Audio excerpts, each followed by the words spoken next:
자손에게 주겠다라고 말씀하셨어요. 아브라함에게 하나님께서 자기의 환경과 처지만을 보고 낙심하고 있는 아브라함에게 내가 이 가나안 땅에서 너를 통해서 이루실 위대한 계획을 가지고 있다. 날 봐라. 하나님께서 말씀하시는 메시지를 함께 전해드렸습니다. 내가 할 수 있는 것이 아니라 하나님께서 하실 것, 하나님께서 계획하시고 하나님께서 이루어 가실 것이에요. 그 하나님의 마음속에 담긴 하나님의 계획을 보고 살아가는 것, 이게 믿음의 삶입니다. 여러분의 2020년 새해 꿈이 혹시 바뀌었나요? 계획이 바뀌셨습니까? 목표가 바뀌셨습니까? 내가 이렇게 살고 싶은데 라고 생각했던 것들이 하나님의 마음을 보면서 달라진 것이 있나요? 좀 달라져야 합니다. 내가 할 수 있는 것이 꿈이 아니라 나는 할 수 없는 것 같은데 하나님께서 하신다면, 하나님께서 기뻐하신다면 얼마든지 가능하지 않을까? 이 믿음을 가지고 하나님을 바라보고 나아가는 우리의 모습들이 돼야 돼요. 그래서 제가 분명하게 드린 한 가지 질문이 있습니다. 그게 뭐냐면, 하나님께서 하신다면 어떤 일이 일어날 수 있을까? 이게 우리의 상상력의 날개를 펴야 돼요. 하나님께서 하신다면, 그렇죠? 어떤 일을 하실 수 있을까? 내가 하는 것이 아니라 하나님께서 이루어 주실 거예요. 왜? 하나님의 마음속에 담긴 계획은 하나님께서 이루어 가실 겁니다. 그게 하나님의 꿈입니다. 내가 할 수 있는 것만큼 된다면 하나님께서 말씀 안 하시고 네가 한번 해봐 라고 말씀하시겠죠. 그런데 그렇게 말씀하지 않았어요. 내가 이 땅을 너와 네 자손에게 영원히 주겠다. 하나님이 주어요. 하나님이 주어. 그 꿈을 함께 품는 우리 모두가 될 수 있어야 합니다. 여러분의 비전, 여러분의 꿈, 한 해 새해를 시작하면서 여러분의 마음속에 담긴 기대의 그 양이 더 커질 수 있기를 바랍니다. 새해를 시작하면서 힘써야 할 것, 하나님께서 기대하시는 것에 대해서 말씀을 드렸습니다. 첫 번째 주가 바로 이 하나님의 꿈에 대해서 말씀을 드렸어요. 그리고 지난주에는 그 하나님의 꿈을 알 수 있는 방법이 있는데 그것이 바로 하나님의 말씀을 가까이 하는 거라 그래요. 하나님의 말씀을 가까이 하는 것. 그냥 가까이 하는 게 아니지요. 어떤 마음을 가지고요? 기대하는 마음으로 하나님께서 내게 무슨 말씀을 하실까? 하나님께서 이 말씀을 통해서 내게 어떤 것에 대해서 말씀하실까? 하나님의 음성을 기대하면서 하나님의 말씀을 읽고 묵상하고 설교를 듣는 것, 그것이 하나님의 마음, 하나님의 꿈을 알 수 있는 비결이라고 말씀을 드렸습니다. 오늘 세 번째 시간엔 요한복음 4장에 나오는 예수님께서 사마리아 수고성에서 방문했던 그때 이야기에 대해서 말씀을 드리려고 합니다. 예수님께서 예루살렘에서 유대 땅에서 갈릴리로 가십니다. 전에 수요일날 저녁에 이 말씀을 드렸는데요. 근데 가는데 대개 유대인들은 사마리아를 피해서 요단강 계곡을 통해서 불편한 길로 갑니다. 그런데 예수님께서 제자들과 함께 사마리아를 가로질러서 갈릴리로 가십니다. 거기엔 분명한 예수님의 의도가 있었어요. 어떤 계획이었냐 하면 사마리아 수고성에서 한 여인을 만나는 계획이었지요. 제자들이 때가 돼서 동네로 음식을 구하러 간 사이에 예수님께서 그 수가성 근처에 있는 우물가에 걸터 앉아서 그 여인을 기다리십니다. 그 여인이 물동이를 이고 물을 길러 우물가에 왔을 때 예수님께서 그 여인과 대화를 나누시죠. 내게 좀 물을 달라. 그 물이 깊기 때문에 두레박이 있어야 물을 기를 수 있거든요. 내게 좀 물을 좀 달라. 이 여인이 처음엔 그러지요. 당신은 유대인 남자한테 왜 사마리아 여자인 내게 수작 겁니까? 불편한 기색을 드러냈어요. 그런데 그 여인이 예수님과 대화를 나눌수록 예배에 대해서 그리고 생명수에 대해서, 생수에 대해서 말씀을 나누면서 이 여인의 마음속에 예수님이 하나님의 아들 메시아라는 것을 깨닫게 됩니다. 예수님을 알게 된 그 여인이 자기가 물길로 왔던 그 물동이를 거기 버려두고 동네로 뛰어가서 동네 사람들에게 내가 그리스도를 만났다고 전하는 그런 상황이 벌어집니다. 그 후에 바로 오늘 본문의 이야기가 진행이 되는 겁니다. 음식을 구하러 갔던 제자들이 돌아왔습니다. 그리고 예수님께 음식 잡수실 것을 권하게 되지요. 근데 주님께서 이렇게 말씀하세요. 너희가 알지 못하는 양식이 내게 있다. 제자들이 알지 못하는 양식, 제자들은 그렇게 생각했어요. 누가 우리가 간 사이에 예수님께 잡수실 걸 갖다 드렸나? 라고 생각했어요. 혹시 아까 그 여인이 음식을 가져와서 예수님께서 그걸 드셨나 싶었던 거지요. 그런데 예수님은 이렇게 말씀하십니다. 나의 양식은 나를 보내신 이의 뜻을 행하며 그의 일을 온전히 이루는 것이다. 온전히 이루는 것이다. 제자들이 알지 못하는 예수님의 양식이 있는데 그 양식은 하나님께로부터 부여받은 사명, 그 사명을 감당하는 것이 예수님의 양식이라는 거지요. 여러분, 예수님께서 이 땅에 오실 때 하나님으로부터 부여받은 사명이 뭘까요? 하나님께서 어떤 사명을, 어떤 것을 예수님께 명령하시고 그 명령을 받아서 예수님께서 이 땅에 사람의 몸을 가지고 오셨을까요? 한마디로 말하면 그건 영혼을 구원하는 일입니다. 마가복음 2장 17절에 이렇게 말씀하세요. 건강한 자에게는, 사람에게는 의사가 필요 없고 병든 사람에게는 의사가 필요한 것이다. 나는 의로운 사람을 부르러 온 것이 아니고 죄인을 부르러 왔다. 그리고 누가복음 15장 7절은 이렇게 말해요. 내가 너희에게 말한다. 하늘에서는 회개할 필요 없는 99명의 의인보다 회개하는 죄인 한 명을 두고 더 기뻐할 것이다. 그랬어요. 의인 99명보다 회개하는 한 명, 죄인 그 사람을 찾기 위해서 예수님께서 이 땅에 오셨다는 거예요. 회개할 필요가 없는 의인이 이 땅에 있다는 이유가 아닙니다. 이 땅에 있다는 말씀이 아닙니다. 이 땅의 모든 사람들은 다 죄인일 뿐이에요. 그래서 어거스틴은 그렇게 말합니다. 세상에 두 종류의 죄인만 있을 뿐이다. 첫째는 자기가 죄인인 것을 아는 죄인이 있고, 둘째는 자기가 죄인인 것을 모르는 죄인이 있을 뿐이다. 그래요. 나는 의인입니다라고 말하는 그도 역시 죄인이라는 거지요. 그래서 예수님은 세상의 모든 사람들을 구원하기 위해 이 땅에 오셨던 겁니다. 이게 바로 예수님의 사명입니다. 이 사명을 다 이루신 후에 예수님 십자가에서 마지막 돌아가시면서 그렇게 말씀하시죠. 다 이루었다. 다 이루었다. 내가 이 땅에 올 때에 아버지께서 내게 주신 그 사명, 그 명령을 내가 십자가에서 완성했다고 예수님 말씀하시는 겁니다. 사랑하는 성도 여러분, 우리가 잊지 말아야 할 게 있어요. 그게 뭐냐 하면 하나님께서 왜 우리를 하나님의 자녀로 불러주셨을까? 어떤 분 그래요. 내가 예수 믿어서 천국에 가는 거지요. 그렇다면 여러분이 예수 믿는 그 순간 하나님께서 여러분을 천국으로 데려가셨을 거예요. 여러분이 천국에 가는 게 목적이라면 말이죠. 그럼 여러분이 예수 믿는 그 순간 여러분이 천국으로 데려가실 거라고요. 그런데 예수 믿고도 여전히 우리가 이 땅에 살아가게 내버려 두셨어요. 거기에 이유가 있단 말이에요. 그것이 뭐냐면 나를 통해서 또 다른 사람들이 예수님을 알고 그들이 천국 백성이 되는 것, 하나님의 자녀가 되는 것, 그것이 바로 우리에게 주어진 하나님의 사명이에요. 그래서 예수님 모든 사역을 마치고 승천하시기 전에 제자들이 그렇게 말씀하시죠. 오직 너희에게 성령이 임하시면 너희가 권능을 받고, 처음에 어디에서 시작합니까? 어디에서요? 예루살렘에서, 그 다음에 사마리아로, 그 다음에 예루살렘에서 온 유대로, 그 다음에 사마리아로, 그 다음에 땅끝까지. 이게 무슨 얘기예요? 나를 하나님의 자녀 삼아주신 이유, 그래서 내가 하나님의 자녀로서 받은 사명, 이 땅에 사는 동안 내가 힘써야 할 가장 소중한 것, 예수님 말씀하신 것처럼 먹는 것보다 더 중요한 것, 내게 주어진 사명을 감당하는 건데, 그게 바로 땅끝까지 복음을 전하는 것, 복음 전하는 것. 이 사명을 우리는 놓치지 말아야 합니다. 예수님께서 말씀하신 것처럼 먹는 게 가장 중요하지 않습니까? 어떤 분 직장 생활하면서 왜 직장 이렇게 고생하면서 일해? 먹고 살자니 어쩔 수 없잖아요. 먹기 위해서 일하잖아요. 그런데 먹는 것보다 더 중요한 것이 있는데, 내게 주어진 사명을 감당하는 것, 그게 뭐예요? 복음을 전하는 것. 나를 통해서 또 다른 사람이 예수님을 만나고 그도 하나님 나라의 백성이 되는 것, 이것이 바로 우리를 향한 하나님께서 주신 사명이란 말이에요. 이 사명을 감당하기 위해서 늘 마음속에 거룩한 부담을 가지고 살 수 있는 우리 모두가 될 수 있기를 주님의 이름으로 축원합니다. 그런데요, 이 영혼 구원의 말씀을 하시면서 그것이 얼마나 시급한 것인가에 대해서 우리에게 말씀해 주고 있어요. 이 추수에 대해서 말씀하시는데요, 이렇게 말씀하십니다. 35절 우리 같이 한번 읽어볼까요? 오늘 본문 35절입니다. 35절 말씀, 자 우리 같이 읽습니다. 너희는 넉 달이 지나야 추수할 때가 이르겠다 하지 아니하느냐.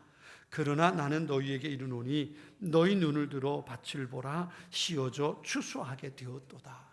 여기 너희는 넉 달이 지나야 추수할 때가 이른다 그랬어요. 여러분 농사 지어 보신 분들 계신가요? 한번 제가 물어볼게요. 이건 이제 여러분이 몰라야 제가 좋은데요. 저만 알고 있는 특별한 것이 될 수 있으니까요. 여러분, 김장 배추는 씨앗을 뿌려서 얼마나 있어야 거두어 김장을 할까요? 혹시 아십니까? 90일. 사기치지 마세요. 모르면서 아는 척하지 마세요. 대개요 김장 배추는 넉 달입니다. 넉 달. 100일이 지나야 됩니다. 100일이. 그러니까 100일 되기 전에 거두는 건 가을 배추.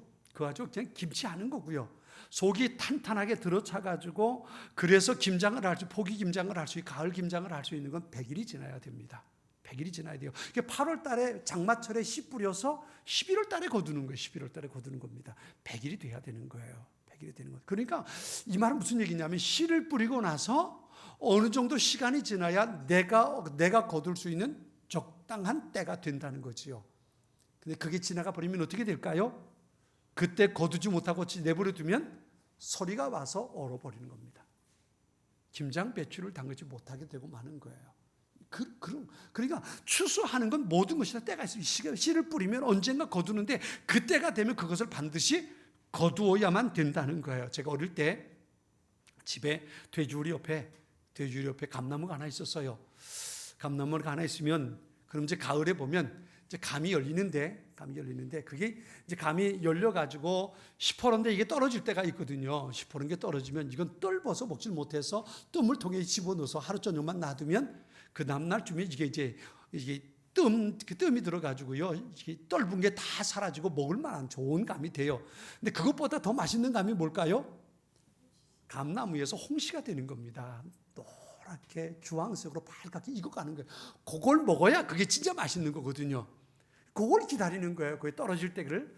어떤 때는 저거 익지 않았을까 올라가서 이렇게 따면 이게 덜 익어져 떫은 맛이 있거든요. 그걸 놔두고 이걸 좀 더 익혀서 가장 달고 맛있을 때 그걸 먹어야 그게 진짜 맛이거든요. 그걸 기다리는 거예요. 근데 저희 집엔 그걸 노리는 경쟁자가 넷이 있었잖아요. 저희 형님하고 저희 누님하고 저하고 제 동생하고 넷이에요. 아침에 일어나서 그것만 보는 겁니다. 저게 언제 익을까? 학교에 갔다 오면 저거 언제 익을까? 그리고 바라보는 거예요. 기다리다가 기다리지 못한 사람은 그걸 떫은 채로 따먹는 거고요. 좀 더 저거 좀 더 내일쯤 익겠다. 그렇게 기다리는 거예요. 그런데요, 불사 어느 아침에 나가 보면 그 기다렸던 게 그만 똑 떨어져 땅에 박살이 난 거예요. 그거 아까워가지고 땅바닥에 입에 대고 쪽쪽 빨아먹기도 하죠. 이 적당한 때에 따지 못하면 땅에 떨어져서 박살나 버리는 거예요. 적당한 때.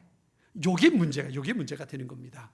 예수님께서 제자들과 말씀하시는 동안에 전도받은 여인이 사마리아 동네로 돌아갑니다.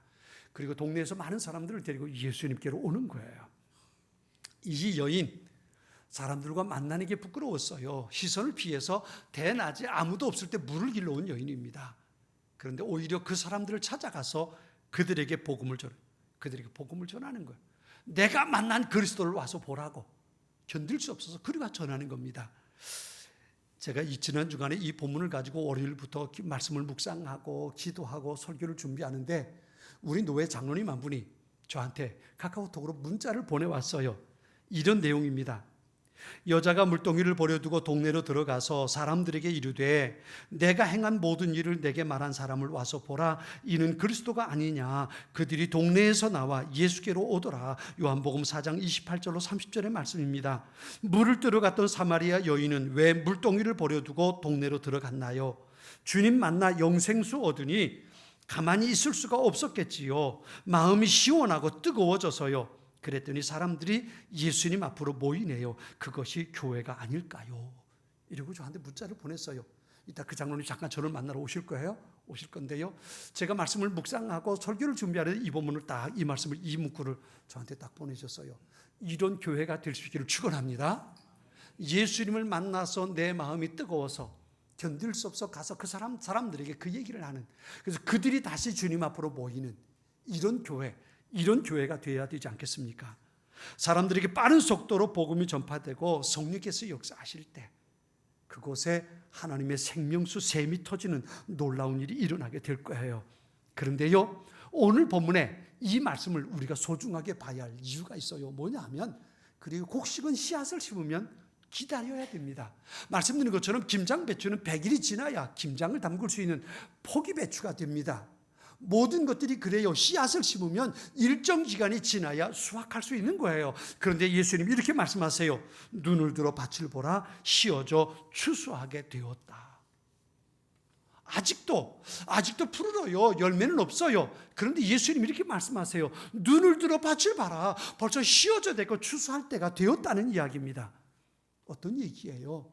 우리는 전도하자고 하면 전도가 안 된다고 말합니다. 내가 벌써 몇 년째 얘기를 하는데 도무지 그 마음이 움직이지 않고 씨알도 먹이지 않습니다 라고 말하는 사람들이 참 많습니다. 그래서 낙심합니다. 그런데 주님은 이렇게 말씀하세요. 벌써 씌어져 수확할 때가 된 영혼들이 있다는 겁니다.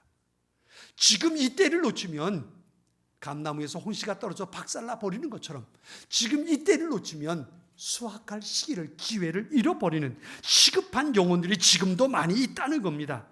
그래서 힘을 모아서 이 때를 놓치지 말고 추수할 곡식을 거둬들여야 한다는 거지요. 이게 바로 예수님께서 하시는 소중한 메시지입니다.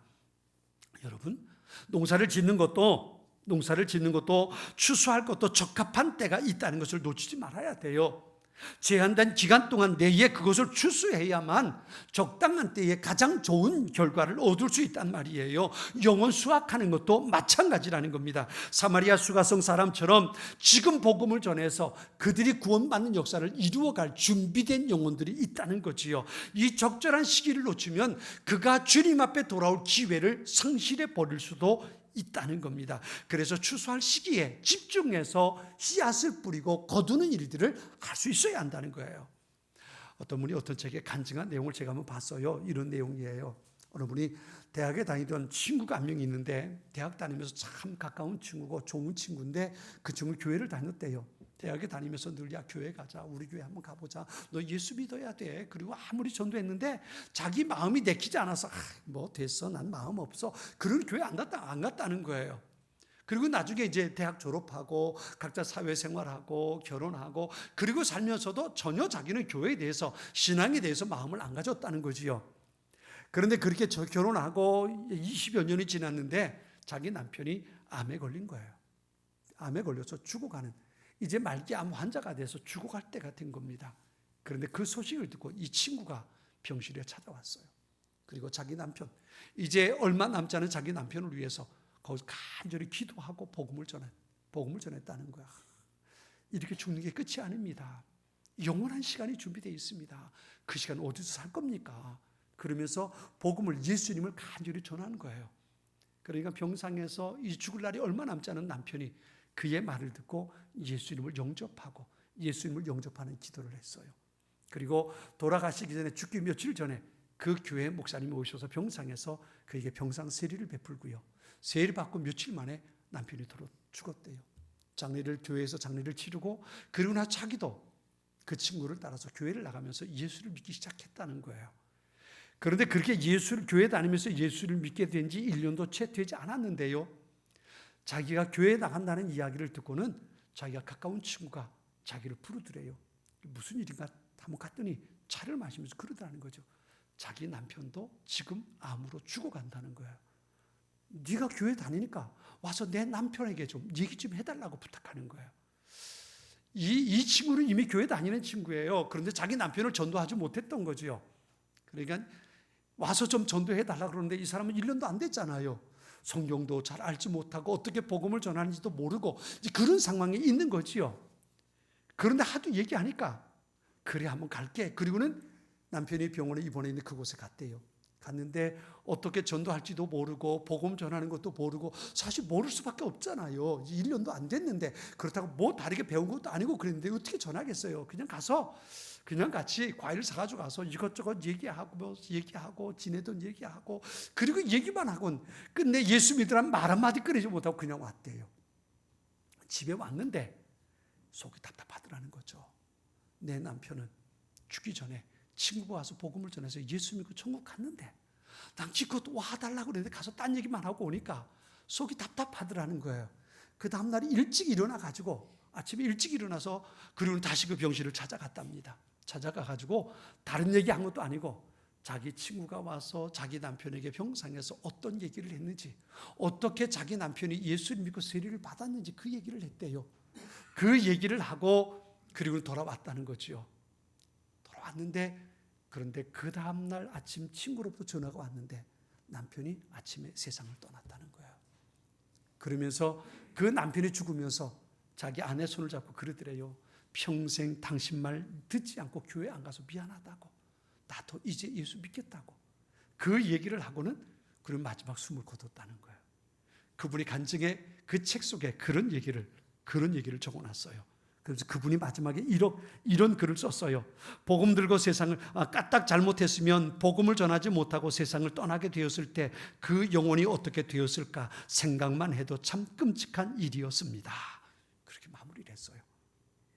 여러분, 추수하는 것이 시기가 있는 것처럼 복음을 전하는 것도 때가 있다는 것을 잊지 말아야 돼요.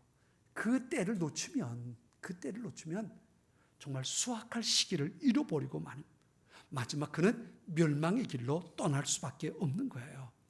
전도가 안 된다고 오랫동안 해봤는데 안 된다고 말할 수 있지만 주님은 우리에게 말씀하세요. 아니, 씌워져서 추수할 때가 이미 된 영혼들이 오늘도 우리 세상엔 얼마든지 있다는 겁니다. 이 시기를 우리는 알 수 없어요. 알지 못하기 때문에 때를 어떤지 못 어떤지 만나는 사람들마다 복음을 전해야 할 책임이, 그런 사명이 우리에게 있다는 거예요. 그래요, 전도를 해보면 정말 시도 믿기지 않는 사람들이 있어요. 있습니다. 그죠?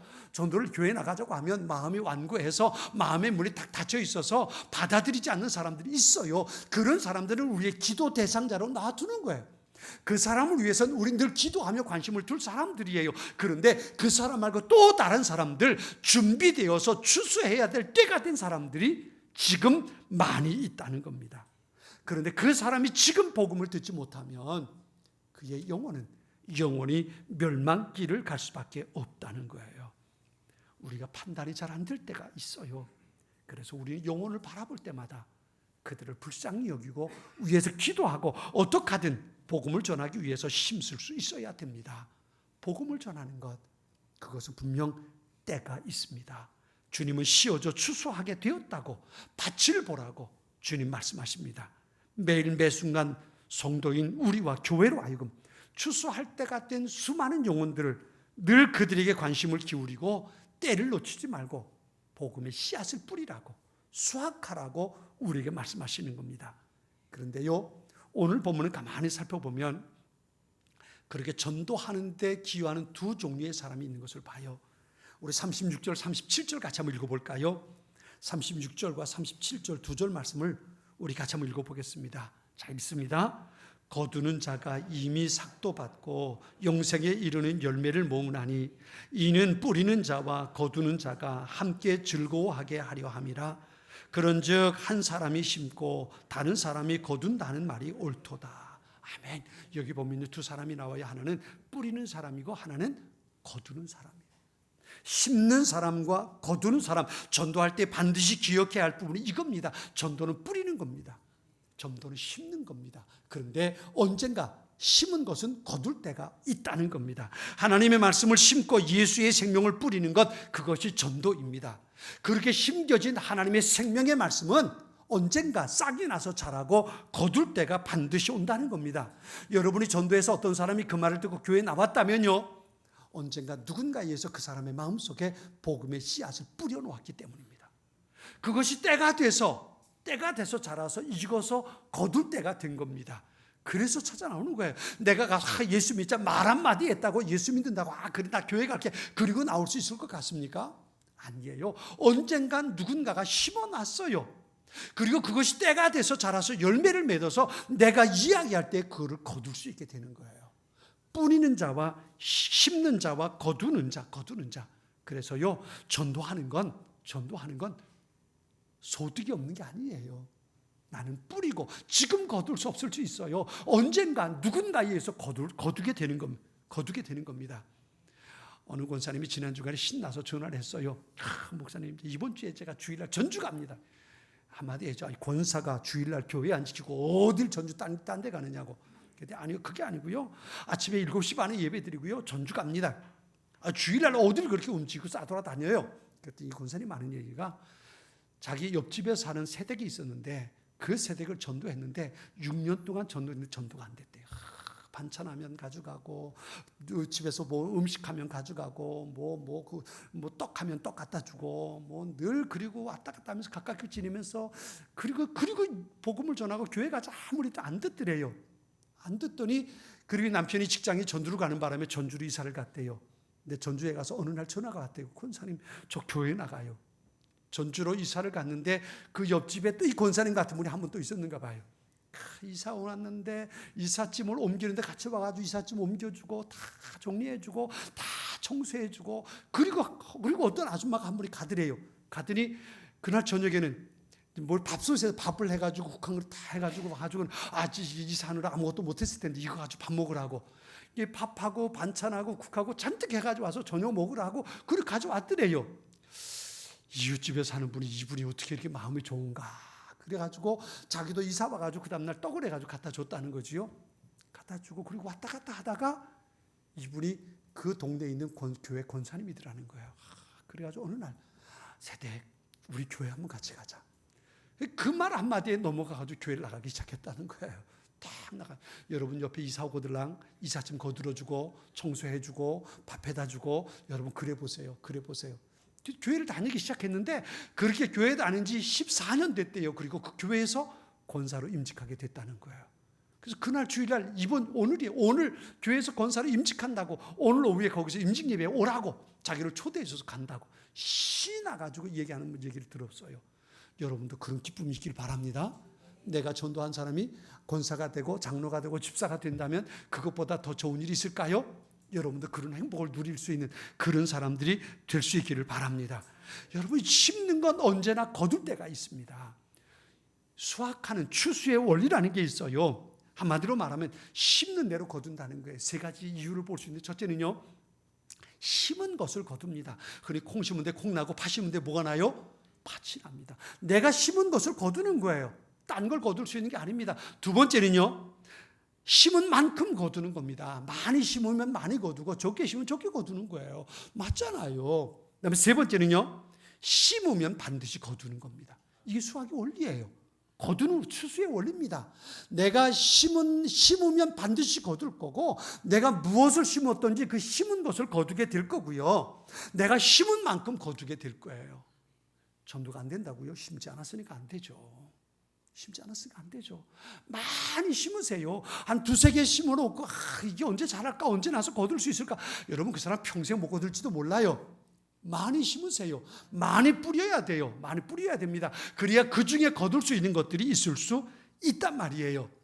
한국 교회의 미래를 준비하는 사람들의 모임이 있어요. 한미준이라고 그러는데요, 여기서 한국교회 미래 리포트라는 프로젝트를 한국갤럽과 함께 공동으로 조사해 본 적이 있어요. 그런데요, 교회 다니는 사람에게 물었거든요. 1년에 얼마나 전도해 봤습니까? 그랬더니요, 24%, 25%만 전도해 본 적 있다 그러고요, 75%는 전도해 본 적 없다라고 말했어요. 그가 예수 믿는 사람일까요? 전 그렇게 생각해요. 그가 예수 믿는 사람일까요? 아까 제게 보내온 장로님의 그 문장을 보세요. 이게 교회 아닐까요? 이 말을 바꿔 말할게요. 이게 예수 믿는 사람 아닐까요? 라는 얘기입니다. 예수 만난 기쁨, 천국을 소망한, 천국을 소유하게 된 그 감격이 있다면 내가 사랑하는 사람이 지옥 가는 것을 보고 가만히 있을 수 있을까요?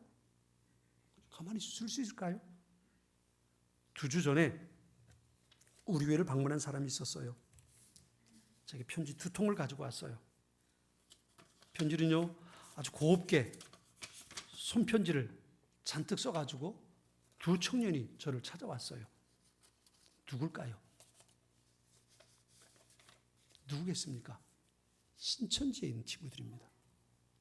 교회를 찾아와서, 저를 찾아와서 제게 편지 2통을 곱게 써서, 목사님 잘못해야 되지 않겠습니까?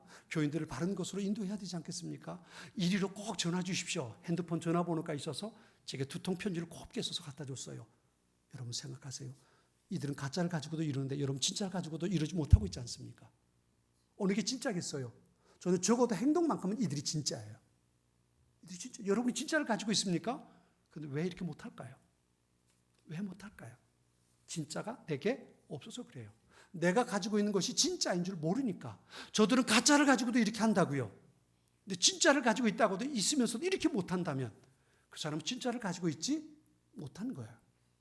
그렇지 않겠습니까? 여러 해 전에 우리가 잘 아는 우리 사회를 떠들썩하게 했던 지존 파라는 사람들이 있었지요. 사형집행을 당했어요. 그런데 감옥에서 죽어가는 사형수로 생활할 때에 전도한 사람들이, 이들을 위해서 기도하고 전도한 사람들이 있었죠. 그 중에서 몇 사람이 예수를 믿게 됐어요. 그 지존파 가운데 몇 사람이 예수를 믿게 됐어요. 사형당하기 전에 그가 이런 편지를 남겼습니다. 이 세상은 참 아름답습니다. 저는 이 세상이 이제껏 잡스럽고 더럽고 악한 줄만 알았습니다. 그런데 그게 아니었습니다. 진정 세상은 아름답다는 것을 깨달았습니다. 이제 저는 회심하고 세례를 받아 그리스도인이 되었습니다. 그러나 유감스러운 일이 많습니다. 그것은 너무 늦게 깨달았다는 것입니다. 늦게라도 깨달아서 하나님의 자녀가 된 것은 다행스럽고 고마운 일입니다만 봉사할 시간이 없습니다. 세상은 아름답다는 이 귀중한 간증을 다른 사람에게 전해서 많은 젊은이들이 바른 길로 가도록 해야겠는데 시간이 없습니다. 봉사할 시간을 얻지 못한 것, 거기에 유감이 있습니다. 사형당하기 전에 마지막 그가 했던 말이 이 말이에요. 무슨 얘기? 이 사람은 진짜를 얻었어요. 예수 그리스도의 생명, 진짜를 얻었어요. 그런데 그것을 진짜라고 말할 수 있는 기회가 자기가 없어졌다는 거예요. 여러분에게 아직 기회가 있잖아요. 여러분이 진짜를 가졌다면 왜 침묵하고 있습니까? 진짜를 가지고 있다면 왜 가만히 있습니까? 진짜를 가지고 있다면서 왜 다른 사람에게 예수 믿으라고 말하지 못하는 겁니까? 이 두 가지 중 하나입니다. 진짜를 가지 못했든지 내 안에 있는 것이 가짜인 거라. 가짜인 거. 그러니까 변화요. 물동이를 가지고 왔던 그 여인이 물동이를 버려두고 물을 길러 왔던 여인입니다. 이것이 그 여인의 가장 중요했던 일입니다. 물동이 거기에 버려두고 다른 사람의 낯을 피해서 뜨거운 대낮에 왔던 여인입니다. 그런데 자기가 피했던 그 사람들을 찾아가는 여인, 왜 그랬어요? 진짜를 얻었단 말이에요. 진짜를 얻었단 말이에요. 가짜를 가지고도 이렇게 합니다. 가짜를 가지고도 이렇게 합니다. 그런데 진짜를 가지고도 얘기하지 못하는 사람들이 있어요. 제가 지난 주간에 어느 교회를 방문했는데 그 교회 특별한 명함이 있어서 제게 주더라고요. 이게 그게 명함입니다. 어떤 사람이 이름이 적혀진 게 아니고요. 그게 어느 분이 그러더래요. 전도하러 나갔는데 자기를 이단인 줄 알더래요. 그러면서 외면하고 그러더래요. 그러면서 목사님 제가 전도를 해야 될 텐데요. 제가 우리 교회 식구라는 명함을 좀 주세요. 교회에서 전도 명함을 만들어줬어요. 이 전도 명함입니다. 이거 가지고 다니면서 자기 이름 뒤에 서서 나 이런 교회 다닙니다. 이런 사람, 이상한 사람 아닙니다. 그러면서 다니면서 명함 가지고 전도하는 거예요. 전도하는 것. 저는 우리 교회도 이런 사람들이 있었으면 좋겠어요. 전도하고 싶은데 어떻게 하면 좋을까요? 라고 물어보는 사람들. 그렇죠? 그런 사람들이 있어야 되지 않겠습니까? 금년 한 해 우리가 한 사람을 적어도 1년에 금년에 한 사람을 전도하자고 목표를 정했습니다. 이름을 119 그랬어요. 119. 한 사람이 한 영혼을 구원하는 일. 불이 나면 119에 전화를 하지요. 불이 났는데 그거 보면서 야 천천히 전화하지 뭐. 야 나 목마르니까 물 좀 마시고 나 화장실 갔다 와서 천천히 그 다음에 전화하자. 그런 사람 있습니까? 불난 걸 보자마자 다급하게 119부터 전화하는 거지요. 한 영혼이 죽어갑니다. 멸망의 길로 가고 있습니다. 그냥 좀 더 나중에 천천히 그럴 수 있을까요? 주님은 말씀하십니다. 눈을 들어 밭을 봐라. 희어져 추수하게 되었다. 추수하게 되었다. 주님은 지금 구원받아야 할 사람들이 얼마든지 있다고 말씀하시는 겁니다. 이제 여러분에게 주보에 함께 끼워준 대신자를 작정하는 서를 꺼내십시오. 다 꺼내세요. 꺼내셔서요. 거기에 작정하는 사람 여러분의 이름을 거기 적겠습니다. 지금 다 쓰세요. 지금 쓰세요. 나중에 받으려고 해도 우리 교회 교인들은 나중에 받으면 말을 안 들어서 안 돼요. 지금 받겠습니다. 지금 쓰세요. 여러분의 이름을 쓰세요. 작정하는 사람 여러분의 이름을 쓰세요. 다 쓰세요. 다 쓰시고 그 밑에 작정하는 태신자 수를 쓰세요. 태신자 수. 내가 몇 명? 태신자 수는 여러분의 마음속에 품고 전도하기로 마음에 품고 기도할 사람들입니다. 누구라는 건 몰라도 돼요. 내가 금년에 몇 사람을 위해서 전도하기 위해서 기도하겠다. 몇 사람을 전도하기 위해서 기도하겠다. 마음에 품고 몇 사람을 위해서 기도할 건지 지금 쓰세요.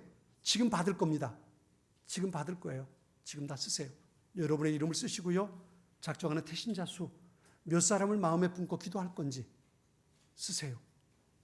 지금 다 쓰세요. 전사님 어디 갔어요? 헌금봉투, 헌금 바구니 가지고요. 다 받으세요, 지금. 헌금 바구니 가지고 지금 다 받으세요. 누구를 전도할 건지 지금 안 써도 괜찮아요. 어떤 사람을 전도할 건지 생각 안 나서 안 써도 괜찮습니다. 그런데 몇 명 위해서 기도할 건지 이건 쓰세요. 이건 쓰세요. 몇 명을 이 앞에부터 받으세요. 전사님 이 앞에부터 받으세요. 다 쓴 사람 찬양대부터 받으세요. 지금 다 내세요. 지금 다 내세요. 이건 태신자 수를 작정하는 겁니다. 내가 몇 사람을 마음에 품을 건지. 하나님께서 아직도 밭이 씌어져 추수하게 되었다고 지금 거둬야 할 사람들이 있는데, 지금 당장 거둬야 할 사람들이 있는데 우리가 기도하지 않고 거두려 하지 않기 때문에 하나님께서 다급하게 말씀하십니다. 지금 다 쓰세요. 지금 다 쓰셔서요. 지금 다 내세요. 내지 않은 사람이 있다면 다음 주에 또 다시 할 겁니다. 또 다시 할 겁니다. 할 때까지 할 겁니다. 지금 다 내세요.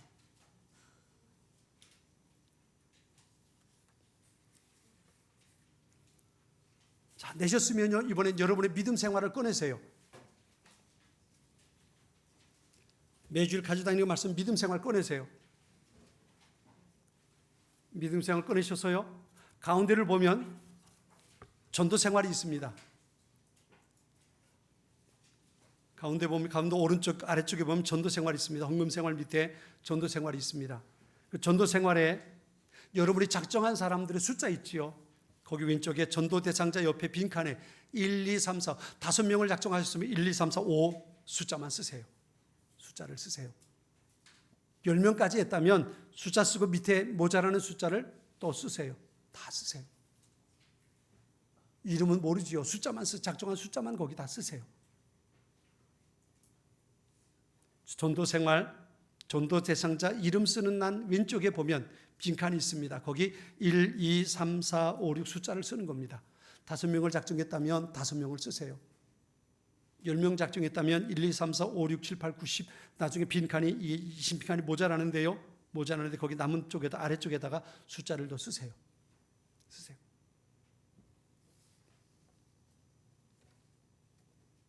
다 쓰셨나요? 다 적으셨으면 이제 앞에 성경책 위에 올려놓고요. 손을 놓고 같이 기도하겠습니다. 이 시간 믿음의 생활을 앞에 놓고 여러분이 작정한 사람들 앞에 놓고 태신자들 마음속에 있는 부담스러운 사람 앞에 놓고 손을 얹으세요. 그리고 하나님 앞에 결단하며 기도하십시다. 하나님, 내가 금년 안에 내가 작정한 사람의 숫자만큼 마음에 품고 기도하겠습니다. 하나님께서 밭이 씌어져 추수할 때가 됐다고 말씀하셨는데 나는 여전히 진짜를 가지고 있으면서도 가짜처럼 행세하고 살아왔습니다. 내 마음속에 진짜를 갖게 해달라고. 사마리아 수가성 여인처럼 견딜 수 없어서 달려가 그들에게 복음을 전하는, 내 마음속에 죽어가는 내 사랑하는 가족들, 사랑하는 이웃 생각하며 기도하게 해달라고. 금년 안에 전도의 열매를 맺게 해달라고. 늘 가슴에 품고 기도하게 해달라고. 간절한 마음으로 여러분의 손을 믿음의 생활 위에 얹고 하나님 앞에 작정하고 결단하고 성령의 도우심을 구하며 같이 기도하도록 하겠습니다. 우리 같이 기도하도록 하겠습니다. 같이 기도합니다. 오 하나님 아버지, 이 시간에 주님 앞에 우리의 마음을 내려놓습니다. 주님 죽어가는 한 영혼을 향한